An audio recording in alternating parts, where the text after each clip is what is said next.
Many thanks for staying tuned to the marketplace. I have a lot more business stories for you in the next half hour of business package in the marketplace. Let's start off with the very first story. The Ghana Integrity Initiative, in partnership with the Private Enterprise Federation (PEF), has held a multi-stakeholder business integrity forum.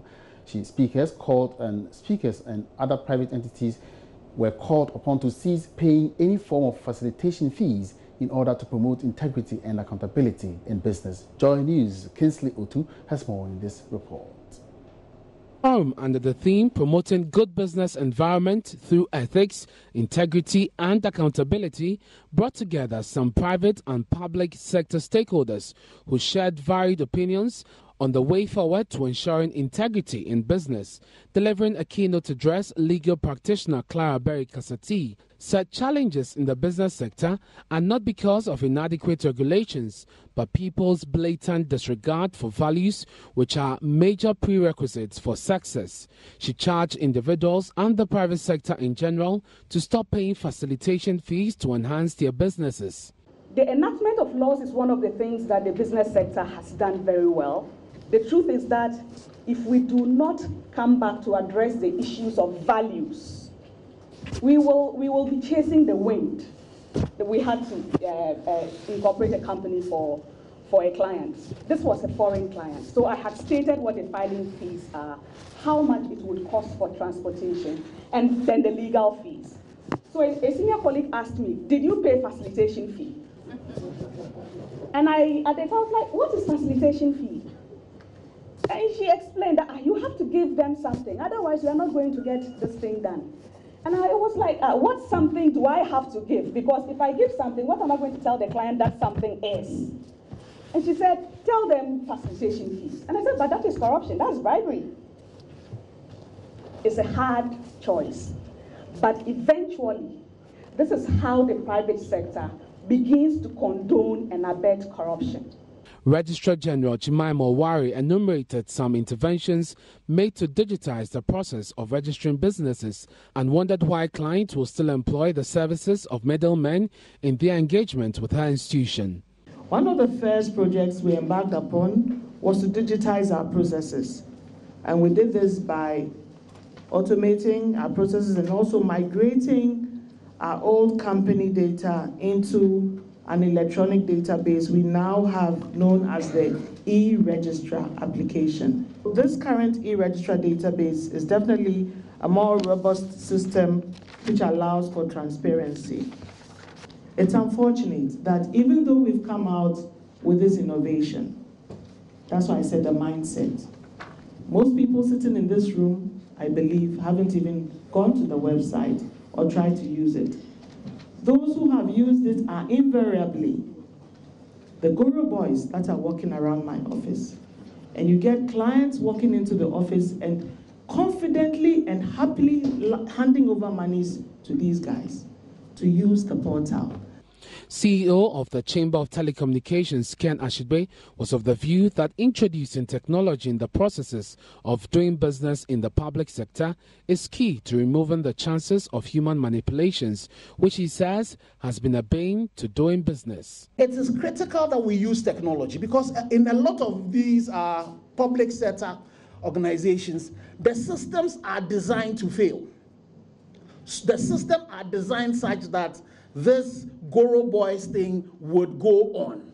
So it's great that currently, when it comes to Registrar General, systems are being put in place to take out the human intervention, because it is the human intervention that breeds all of this. And the charters are nice, so this is how much I have to pay. But how long would I have to wait to get a particular service? Most of the time, that is not published. We need to start insisting on that being done and take a key from Rwanda, where it is that if it is said that you will get a passport in 3 days or 13 days, if I don't get it, you refund my money back to me, and the person who is responsible for that pays for that. The task ahead may be Herculean, but participants were in agreement that there's the need to show commitment to stamping out issues of accountability and integrity challenges in order to create a conducive business environment. Kingsley Otu's reports for JoyNews. Meanwhile, the Registrar General's Department says it will upgrade its electronic database to capture details of beneficial owners of businesses during the registration process. According to the Registrar General Jemima Owari, this forms part of efforts to enhance integrity and accountability in business. She was speaking in an interview with Joy Business at the sidelines of the Multi-Stakeholder Business Integrity Forum. Beneficial owners are those who are the real owners behind any business. You realize that a company might have another company as its shareholder. We'll be interested in knowing who is the owner of that other company. We want to drill down to the last level of who is the real owner behind any business. The electronic system is being upgraded to capture details of all such beneficial owners. We are expecting to do that by the end of the year. So between now and the end of the year, we have to go around and sensitize the business community of the need for them to collect the data first. That will give you transparency. You'll be able to know people who are really operating behind businesses, because things could be shrouded, in secrecy. There could be tax evasion, there could be money laundering, and you wouldn't really know those who are really behind the business. So, and that was the Registrar General Jemima Owari. Now, the recent slump in the cedi's value in the first quarter of this year can be linked to prior action by the IMF. That's according to the Vice President, Dr. Alhaji Mahamudu Bawumia, at a town hall meeting with the economic management team. He explained the sharp drop in the cedi's value was as a result of the IMF's request to Ghana to meet a certain level of net international reserves. Joining me in the studio to help us understand what this is about is an in-house researcher, Philip Namfuri. Philip, welcome to the market. Well, thank you very much. So what exactly do we mean by time policy? Okay, so essentially yesterday during the town hall meeting, the Vice President was explaining to us what caused the sudden drop in the cedi's value. In every first quarter we see some movements when it comes to the cedi. But with this quarter, 2019, we saw an exceptional reduction in the value of the cedi. So he was explaining to us what caused it. And essentially he used the keyword prior action. Now, what's a prior action? Yes. The IMF, when you engage the IMF for a program, there are two objectives. Either you are doing this to meet certain deficiencies in your economy and correcting these deficiencies. At the same time, you have to do this in a manner that will give you enough money to repay the IMF. So when you are doing an IMF program, you are supposed to meet a number of objectives, a number of adjustments to your economic policies. So before you can complete the program or have funding released to you, like we saw in the number of disbursements of the 980 million, that's what we call a prior action. Essentially, either you are completing something the IMF has told you to do, or before, and then they are going to release these funds to you. So prior action are things that you have to do before you can complete an IMF program or you can have funding from the IMF. So how badly has the cedi depreciated, with reference to the previous year until now, for which the Vice President was trying to give, reasons? Okay, if you look at the data the Vice President gave us from 2014 right down to 2019, if you look at the chart that he put together, I believe, or the team put together, you realize that in 2014 it was about 35% for that year. Gradually, 2015, 2016, 2017, it was coming down. Then we had an uptick again in 2018 with regards to the depreciation of the cedi. But if you look at it from last year, April, to this year, April, roughly we've had a depreciation of about, I would say 17%. That's from data compiled by Bloomberg. I was able to access my Bloomberg terminal, and then that's what they gave us. But if you compare what Bloomberg has gathered in terms of data and what the Vice President put together, they are almost the same. So I would say these figures check out in terms of the depreciation of it. But if you look at from 2014 till now, it has slowed in terms of the depreciation of the Ghana cedi. However, we must ensure that this does not repeat itself in subsequent financial years, because these are not the things that take us back to the IMF. Now, he made reference to the fact that they've done well, or they've done better than their predecessors. Do you buy into this, argument of the Vice President? Emmanuel, on the political level, sometimes I say all this is just noise, because we want to feel the money in our pockets. It's not about whether you did better or you did worse. That's their argument on the political level. All Ghanaians want to do is to have a stable macro economy to function, so that when we go to a shop tomorrow morning, we don't come back in 1 week and they tell us that the price has gone up, or we go and buy our favorite food and they tell us the price has gone up. All we want is a stable macroeconomic. So on that level, they'll do some comparative economics. But for us, you and I, the ordinary man, we want to feel it in our pockets. That's what we want. Now, away from the city, he's also made some major interventions at the ports. You and I know it's become quite controversial because we don't know exactly what he means by that. But he reiterated that port business depends on volumes of transactions at the ports. So that's why these interventions will, in the long run, promote revenue. Do you also see this as a reality? Okay, so yesterday we have a discussion on Business Live with Charismati of Data Bank, and my initial concern was the sudden slowdown in revenue that we'll be getting, the little revenue we'll be getting from the ports. Long term, we should see an increase in revenue, all things being equal.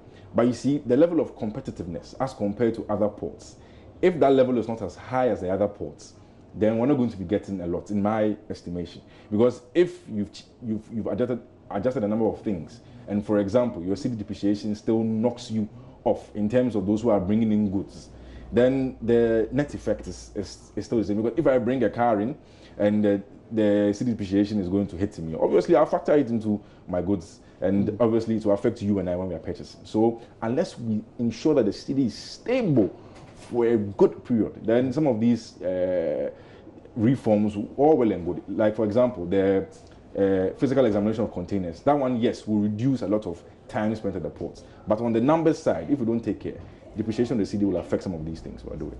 Many thanks for your time.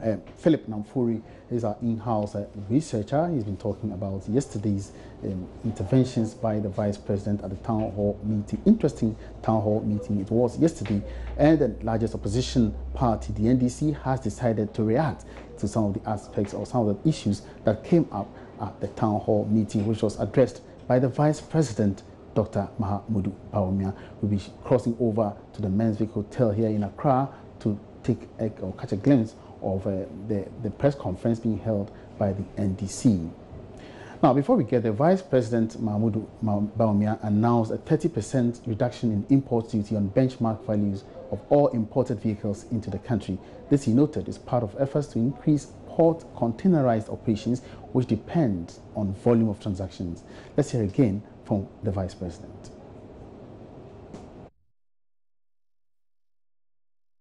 Benchmark values we found also applied by customs to various commodities in the computation of import duties in Tema are much higher than in Lomé, Abidjan, and Dakar.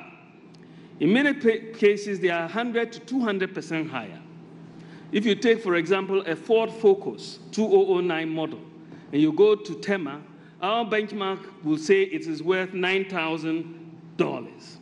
You go next door to Lomé, the same car, they'll benchmark it at $3,000. And the same car in Dakar, at also exactly as in Lomé, exactly the same price of $3,000. So it's a problem. You then end up paying double the duty because the benchmarks are so high in Accra vis-a-vis Tema, vis-a-vis Lomé and Abidjan. And we have a very archaic practice. When many importers are unable to pay their duties, their cars and commodities are confiscated and auctioned off very cheaply, often much less than the duty owed.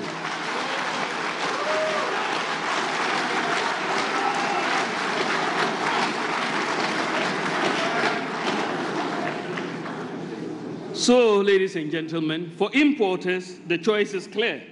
There's an increasing The data shows that there is an increasing diversion of trade away from Tema port, and the smuggling of many items into Ghana is very tempting. The Cabinet, after considering all of this, has decided to implement some new reforms at the port.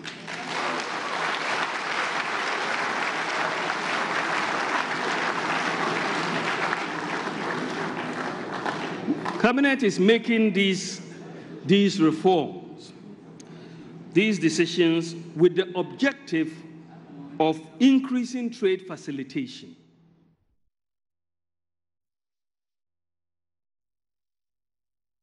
And that was an excerpt from the town hall meeting yesterday. Like I said, we'll be crossing over to the Men's Hotel, where the NDC is going to react to this particular town hall meeting.